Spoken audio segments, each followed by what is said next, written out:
What's shocking about this is I think of government procurement as being a very transparent process. They've known about this, I'm sure, for a while.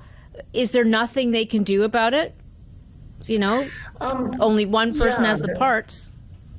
TransDigm has become, to a certain degree, kind of a whipping boy for Congress and the Pentagon over this issue. It's not the only company doing this.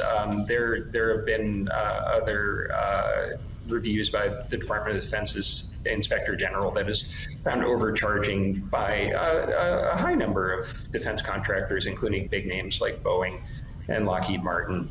The problem is it's entirely legal.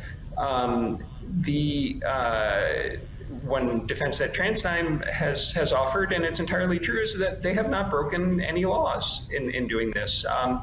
The acquisitions officers at the Department of Defense are handcuffed in a way in vetting the contract bids that they're receiving by moves that Congress has made to water down what were once fairly robust protections that gave them the power to scrutinize costs at the defense contractors. In the 90s, Congress and the Clinton administration introduced a series of reforms that essentially watered down something called the Truth in Negotiations Act, and it capped at a certain amount that's been raised over time the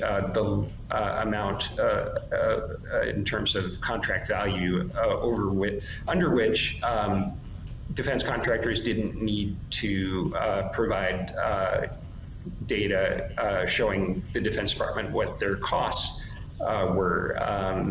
Up until, for much of the past decade, that level was $750,000. And then in 2018, Congress raised that to $2 million. So any contract under $2 million,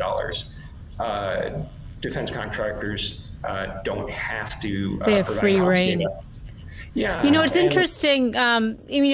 What's bad for taxpayers arguably can be very good for investors. You mentioned this is a public company. How is TransDigm done in the public markets? It's done fantastically. It's arguably been not a good thing for taxpayers, but for investors, it's paid off handsomely. Since 2006, when the company went public, its total return, which incorporates increase in stock price plus dividends, has been number one among U.S.-listed aerospace companies. It's averaged a total return of 29% a year over that time. And that's way above Boeing. Next closest company, also a parts maker, HAECO, 21% total return over that time. So how did it get on your radar? I mean, what put it on your radar right now, Jeremy? There's been a renewal of scrutiny of the company over its refusal to turn over cost information. Procurement officers have been trying to get these companies to turn over cost information, and there was a report earlier this year that offered more numbers on how often TransDigm refuses to turn over that cost information. Boeing as well was a big subject of that report.